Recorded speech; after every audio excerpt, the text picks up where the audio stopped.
Friends, நம்ம இன்னைக்கு ration கடையில் வாங்கிட்டு வந்த அந்த பருப்பில் தான் முருங்கை இலை கடையில் பண்ண போகிறோம். செக்கில் ஆட்டின தேங்காய் எண்ணெயில் விட்டுவோங்க, இல்லைன்னா நல்லெண்ணெயும் பயன்படுத்தலாம்.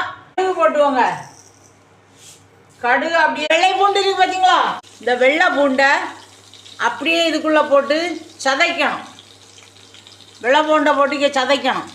டொக்கு டொக்கு டொக்கு டொக்கு டொக்கு தோலோட சதைச்சி போடுங்க, அதான் சத்து.